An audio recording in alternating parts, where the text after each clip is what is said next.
అందరికీ నమస్కారం. నేను మీ కొట్టే కావ్య. ఈరోజు మనతో ఉన్నారు పొలిటికల్ అనలిస్ట్ అడుసుమల్లి శ్రీనివాస్ గారు. సార్ నమస్తే సార్. నమస్కారం అండి. సార్, ఆంధ్రప్రదేశ్లో వైసీపీ నేతల యొక్క ఆర్భాటాలు కట్ చేస్తే అటు సుప్రీంకోర్టు హైకోర్టు దగ్గరికి వెళ్ళి మోకరెళ్ళి కాపాడండి మహాప్రభు అని చెప్పనే కేకలు ఇవే వినిపిస్తున్నాయి. తాజాగా అయితే మదనపల్లె ఫైలు ఈ తగలబెట్టిన కేసుకు సంబంధించి మాకు ముందస్తు బెయిల్ ఇవ్వాలని పెద్దిరెడ్డి యొక్క పిఏ కావచ్చు, అనుచరులు అయితే కావచ్చు వెళ్ళి అడగడము, ఇవన్నీ మీలాంటి వాళ్ళకి ఇవ్వడమే కుదరదు, దర్యాప్తు అనేది జరుగుతూ ఉండాలి, అసలు ఖాళీగా ఉన్న రూమ్లో ఫైల్ ఎలా తగలబడ్డాయి, మొత్తం విచారణ అయితే ఎదుర్కోండి అని క్లియర్గా సుప్రీంకోర్టు చెప్పింది.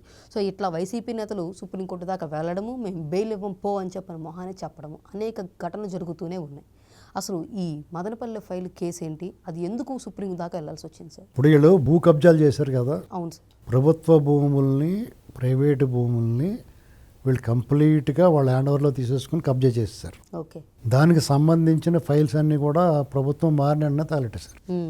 అప్పుడు సిసోడియా గారు హెలికాప్టర్లో వెళ్ళి అప్పుడు వీళ్ళందరి మీద కేసులు నమోదు చేశారు. కొంచెం స్లో అయిపోయింది, 2 ఏళ్ళు అయిపోయింది. చాలా మందికి అపోహలు ఈ ప్రభుత్వాన్ని కూడా ఆడిపోసుకున్నారు అంతా. అయితే నిజమే, కొంత డిలే అయిపోయిన మాట వాస్తవమే. దానికి సమాధానం దర్యాప్తు అధికారులు చెప్పాల్సిందే. తద్వారా ప్రభుత్వం కూడా సమాధానం చెప్పాలి, చెప్పుకోవాల్సిన పరిస్థితి ఏర్పడింది. అది అధికారుల లోపమా, దర్యాప్తులో వేగం మందగించడమా, ఏం జరిగింది అనేటువంటిది ఒక బ్రహ్మరహస్యం. అది బయట పెట్టాల్సింది ప్రభుత్వం, ఎప్పటికప్పుడు బయట పెడతారు. ఇక ఆంధ్రప్రదేశ్లో జగన్మోహన్ రెడ్డి హయాంలో జరిగిన నేరాలన్నీ వివిధ మార్గాల ద్వారా అడ్డుకోవడానికి, పరారీలో ఉండడానికి, ముందస్తు బెయిల్కి విశ్వ ప్రయత్నం చేస్తా సుప్రీంకోర్టు తలుపు తట్టినా కానీ తలుపు ముఖం మీద వేసేస్తున్నారు వాళ్ళు ప్రతి అంశంలోనూ. తప్పకుండా కిందకు వచ్చి ఇంకా వాళ్ళ పాటలు పడతారు, లోపల పోవాల్సింది ఖాయమైపోయింది. ఈ జగన్మోహన్ రెడ్డి ఏమో ఇవన్నీ ఓ పక్క నుంచి ఒక్కొక్క అంగము రాలిపోతుంటే, ఇప్పుడు అరటిగెల్లో పండు ముగ్గిపోయిందారు కింద పడిపోతూ ఉంటుంది, అలా రాలిపోతున్నా సరే మేకపోతే గాంభీర్యం నటిస్తున్నాడు. తన పని అయిపోయింది, రాజకీయంగా సమాధి అయిపోయాడు, ప్రజలు అతను చీకొట్టారు. సమీప భవిష్యత్తులో లేదా దీర్ఘకాలికంగా కూడా, సమీప భవిష్యత్తు అంటే నియరెస్ట్ ఫ్యూచర్, దగ్గరలో నెక్స్ట్ ఎలక్షన్, దీర్ఘకాలికంగా అంటే ఆ పై ఎలక్షన్, ఈ లోపల ఇతను బయట ఉన్నా సరే ప్రజలు ఇతన్ని అసలు ఆదరించే ప్రసక్తి ఉండదు. లోపల ఉంటే అప్పట్లో ఒకడు ఉండేవాడు, దోలు తీర్చేవాడు అని చెప్పుకోవడంగానే ఉంటాడు. ఇతను బయటే ఉన్నాడు అనుకోండి, ఓరు బాబు ఈ దయ్యం ఎక్కడే తిరుగుతుందిరా బాబు అనుకుని ఇంకా భయపడతారు. కాబట్టి అతని రాజకీయ జీవితం శూన్యమైపోయింది. దాంతో అతనికి ఫ్రస్ట్రేషను, మానసిక స్థితి డిస్టర్బ్ అయిపోయి ఏం మాట్లాడుతున్నా అతను తెలియట్లేదు.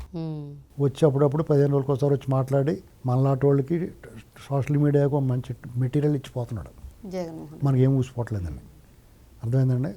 అతను తోడు జోకర్లాగా కరుణాకర్ రెడ్డి ఒకడు ఏం మాట్లాడుతున్నాడు అతనికి తెలియదు. త్రికోటమి వల్ల దైవానుగ్రహంతో బీతిల్లిపోతున్నారంట. దైవానుగ్రహం ఉంటే బీతిల్లిపోవడం ఎందుకు? దైవానుగ్రహం కావాలనే కదా కోరుకుంటారు అందరూ. చూసావా, వాళ్ళు పొరపాటున నింద నెపం వేయాలనుకున్నా కానీ దేవుడు వాళ్ళ నోట్లోంచి ఆ మాట పలికెత్తా ఉంటాడు. చూసారా, విన్నారా మాట కరుణాకర్ రెడ్డి మాటలో? వాళ్ళకి బుర్ర పాడైపోయిందండి. వాళ్ళు అనుకున్నది ఒకటి, అయ్యింది ఒకటి. వాళ్ళు విపరీతంగా దోచేసాం మనం, ఇబ్బడి ముబ్బడిగా డబ్బు ఉంది, లిక్విడ్ క్యాష్ ఉంది, అంటే రాయలసీమను పంచేసుకున్నారంటారు. అక్కడ భూములు ఉన్నాయి, 3 భాగాలుగా పంచుకున్నారు వాళ్ళు. సుబ్బారెడ్డి, మిథున్ రెడ్డి, విజయసాయి రెడ్డి, ఈ బ్యాచ్ అంతా కూడా పెద్దిరెడ్డిలంతా రాయలసీమ, మధ్యాంధ్ర, ఉత్తరాంధ్ర 3 భాగాలుగా పంచుని శోభనంగా కొల్లగొట్టేసి సెంట్రల్కి ఇచ్చిన అంటారు కదా, అన్ని హోటల్కి పంపిస్తారు ఫుడ్, అలాగా సెంట్రలైజ్డ్ కరప్షన్ చేశారు. ఇప్పుడు మరి ఈ కేసులో ఆల్రెడీ ఆర్డీఓ స్థాయి ఉన్నటువంటి అధికారులు వాళ్ళకి ఇద్దరైతే అరెస్ట్ అయిపోయారు. మరి వీళ్ళిద్దరు కూడా అరెస్ట్ అయితే అవుతారు.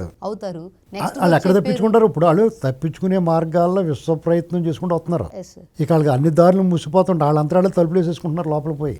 ఈ జాప్యం జరిగింది. ఎందుకు జాప్యం జరిగిందంటే ఎక్కడ పోతారా పరిగెట్టి చూద్దాం అన్నట్టు వదిలేరు వీళ్ళు. అందులో ఆ ట్రెపీజియం ఫీట్లు అక్కడెక్కడ తిరుగుతూ ఉంటారు వాళ్ళు. ఆఖరికి వాళ్ళే తలుపులు వేసుకుంటారు చీకటి గదిలో పోయి. అంటే పాపం విజయసాయి రెడ్డి గారు ఒక మాట అన్నారు కదా సార్, ఆయన చుట్టూ ఒక కోటరీ ఉంది, ఆ కోటరీ మమ్మల్ని వెళ్ళనీయట్లేదు అంటే ఇప్పుడు ఆ కోటరీ కూడా ఒక్కొక్కటి ఇరుక్కుంటుంది. ఇప్పుడు విజయసాయి రెడ్డి ఏంటంటే కోటరీ వల్లే చెడిపోయి జగన్ చాలా మంచోడు అని చెప్తున్నాడు. ఆయన నమ్మకూడదు మనం. ఇక్కడ చంద్రబాబు నాయుడు గారిని, లోకేష్ గారిని ఒకళ్ళు జాకీలు వేసుకుంటున్నారు అన్నాడు. మొన్నటిదాకా పవన్ కళ్యాణ్ గారి గురించి మాట్లాడేవాడు క్రోషంతో, ఓడిపోయాడా నేను రానివ్వను అన్నాడు. పవన్ కళ్యాణ్ నిన్ను అసెంబ్లీలో నీ ప్రభుత్వం పాతాళం తొక్కేస్తా అన్నాడు, తొక్కేసాడు. అప్పుడు ఆ ఉక్రోషంతో మాట్లాడేవాడు. ఈ మధ్యన మాట్లాడుతూ మానేసాడు. ఏంటంటే వద్దులే, ఇతనితో ఎందుకన్నా మంచిది, అతను ఏమనకుండా ఉండి వీళ్ళు ఒకళ్ళనే అంటే రేపు పొద్దున్న ఇప్పుడు కూడా మనసు మారుదేమో ప్రేమిస్తాడేమో అనే లెక్కలోకి వచ్చాడు. నువ్వు ఏం చేసినా కానీ సీన్ అయిపోయింది. అంటే చంద్రబాబు జాకీలను పెట్టి లోకేషన్ లేపుకోవాలి, లోకేషన్ జాకీలను పెట్టి చంద్రబాబు లేపుకోవాలని జగన్మోహన్ రెడ్డి గారు ఆయన స్థాయికి అసలు సరిపోయేలా మాట్లాడుతున్నారు. అలా కాదు, ఆడి స్థాయి అంతే, అలాగే మాట్లాడుతాడు. అతని స్థాయి పెద్దానికి ఒక్కలేదు. నువ్వు ముఖ్యమంత్రి ఎవడన్నా అవ్వచ్చు. ఇప్పుడు చంద్రబాబు నాయుడు గారిని జాకీలు పెట్టి లేపాల్సిన అవసరం లేదు. 4 సార్లు ముఖ్యమంత్రి అయ్యాడంటేనే ఆయన పైన ఉన్నట్లు లెక్క. ఎందుకంటే ఆయన మీద నీలాంటి వాళ్ళు ఏడుస్తారు. కారణం ఏంటంటే ఆయన ఒక శిఖరం, నువ్వు చేరుకోలేవు. ఆయన ఒక పర్వతం, నువ్వు ఎక్కలేవు, ఆయాసం నీకు. ఆయన ఒక ఆకాశం, నువ్వు అందుకోలేవు. కాబట్టి కింద నుంచి ఏడుతున్న అక్క ఇలా పైకెత్తి మోర పైకెత్తి ఊడలేస్తుంది కదా, మనకు కంపరంగా ఉంటుంది. అలాంటి ఊడలే ఎత్తా ఉంటాడు ఇతను. లోకేష్ని నువ్వే ఎత్తావు జాకీలేసి, ఎవడే ఎత్తలేదు. పడుకున్న గుర్రం లేపి తన్నించుకున్నావు నువ్వు. లోకేష్ గారిని టిఫిన్లు తినేస్తాడో, అవి తినేస్తాడో, ఇవి తినేస్తాడో, ఇంత లావు ఉన్నాడో, మాట్లాడుతున్న రాదు, అది ఇదని ఇష్టం మాట్లాడావు. దాంతో అతను కోపం వచ్చింది. అతను నిజంగా లావుగోండి కూడా కోపం వచ్చి నీ సంగతి అలాగ ఉందనుకున్నాడు. నన్ను అంటాడా ఇలాంటి ఏడుపు మొహం కూడా అనుకున్నాడు. అవమానం ఫీల్ అయ్యాడు. నువ్వు అంటే సిగ్గులేదు నేనేనన్నా, నీకంటే సిగ్గులేదు నేనేనన్నా కానీ తులిపేసుకుంటావు. మరి వాళ్ళకి మంచి మర్యాద ఉన్న వాళ్ళు ఏం చేస్తారు, మార్చుకుంటారు. శత్రువు చెప్పినా సరే వాళ్ళు మార్చుకుంటారు. మంచే కదా సరే. రూపురేఖ లావణ్యాలు మార్చుకున్నాడు. మాట తీరు మారింది, ఆహార నియమాలు మారినాయి. ఎలా ఉన్నాడు, కత్తిలాగా ఉన్నాడు. అవునా కదా? నువ్వేమో నీ చొక్క ఇప్పి నేను చూడడం, ఆడవాళ్ళు మొగోళ్ళు తెలియట్లేదు. ఇలాంటి పరిస్థితి అతను రాదు కదా. మంచి అందంగా తయారయ్యాడు. నువ్వేమో 50 ఏళ్ళు దాటిపోయాం కానీ నువ్వు కుర్రోడు అంటున్నారు. నేను సిగ్గు లేకుండా ఉన్నాయి. నువ్వు కుర్రోడు పెట్టి వాళ్ళు కుర్రోళ్ళు అంటే, అవునా కదా? వాళ్ళని జాకిలు లేపాల్సిన అవసరమే ఉంది. పాదయాత్ర మొదలెట్టాడు. నువ్వు లోబోదీగో నీకు తెలుసు. లోకేష్ అంత గట్టోడో, అతని పవర్ ఎలా ఉంటుందో నీకు తెలుసు. ఎందుకంటే నీకంటే పొట్టకొత్త అక్షరముకు రాదు. అతను చదువుకున్నాడో, నువ్వు ముఖ్యమంత్రి కొడుకు, అతను ముఖ్యమంత్రి కొడుకు. నీకన్నా అతని క్వాలిఫికేషన్స్ ఒక బాక్స్ ఆఫీస్ బొనంజా, అల్లుడు, మేనల్లుడు. వాళ్ళ తాత ముఖ్యమంత్రిగా చేశాడు. అధికారం వాళ్ళ ఇంట్లో 20 ఏళ్ళు పైన ఉంది, 22 ఏళ్ళు పైన ఉంది. అయినా సరే వాళ్ళు నీకు మళ్ళీ దొంగళ్ళు అవ్వలేదు. కాబట్టి ఈ లోకేష్ ఇలాంటి వస్తే తెలివిగా బాగా చదువుకున్నాడు. ఇలాంటి వాళ్ళతో ప్రమాదం. చంద్రబాబు నాయుడు గారు మంచోడు కొంచెం, ఇతను కొంచెం ఆయనకంటే గట్టాడు. ఈయన జోలికి వెళ్తే డేంజర్ అన్న సంగతి తెలుసు నీకు. మామూలుగా అయితే నేను ఇదివరకు దేంట్లో చెప్పాను. అలాగా ఎమ్మగోళం సినిమా వచ్చింది. లోకేష్ మీద వీళ్ళు ఏడవడం కారణం, ఫస్ట్ నుంచి ఏడవడం కారణం ఏంటంటే ఎప్పటికైనా నాకు మొగుడు అవుతాడు రా బాబు వీడని అనుకున్నాడు ఎవరో జగన్. దానికి కారణం ఏంటంటే ఎమ్మగోళం సినిమా వచ్చింది 78 నువ్వు పుట్టుండవు అప్పుడు. అందులో ఎన్టీ రామారావు గారు, రావుగోపాలరావు, జయప్రద ఉంటారు. జయప్రద ఎన్టీ రామారావు ప్రేమించుకుంటారు. రావుగోపాలరావు గారి కూతురు జయప్రద. అయితే ఈయన మేనల్డే, రావుగోపాలరావు మేనల్డ్ అవుతాడు సత్యం, ఎన్టీఆర్ పేరు. నేను మా సత్యగారిని పెళ్లి చేసుకుంటాం గీలేదు అంటాడు. ఎందుకంటే ఇతను ప్రెసిడెంట్గా ఉన్నప్పుడు ఆ సత్యం అన్నవాడు ఈయన్ని ప్రతి దానికి అడ్డం తగులుతూ ఉంటాడు. కాబట్టి పగ, కోపం, ఆ ఇంటిమే కాకి ఇంటిమే వాలకూడదు అంటావు. బంధువులైనా సరే. ఈ అమ్మాయి ఏమో అతను ప్రేమిస్తుంది. నువ్వు ఆయన పెళ్లి చేసుకుంటాం కుదరదు అంటాడు. కానీ నేను సత్యాన్నే పెళ్లి చేసుకుంటాను అంటుంది. అప్పుడు ఏం చెప్తాడంటే, నేను చెప్పినోడిని పెళ్లి చేసుకుంటే నీకే మొగుడు అవుతాడు. అదే నువ్వు ప్రేమించి నీ సత్యగాన్ని పెళ్లి చేసుకుంటే నీకు నాకు కూడా మొగుడు అవుతాడు అంటాడు. అలాగా ఈ లోకేష్ అంటే వాళ్ళకి భయం. అందుచేత ఆయన మీద ఆ రకంగా ట్రోల్ చేసి అతను బాగా పదును పెట్టి సానబెట్టి మంచి మెలికల కత్తిలో తయారు చేశారు. మనం ఏం చెప్పక్కల, అతనికి ఎలివేషన్ అవ్వక్కర్లేదు. పాదయాత్ర స్టార్ట్ చేసిన కాడి నుంచి చూస్తే తెలుస్తుంది. అతని మాట తీరు, కళ్ళల్లో ఫైరు, నార్మల్గా జనంలో కలిసిపోయిన తీరు, మీ ప్రైవేట్ సంభాషణలో ఒకసారి కూర్చొని మాట్లాడినా తెలుస్తుంది లోకేష్ ఏంటో. జాకిలి ఎక్కలేదు.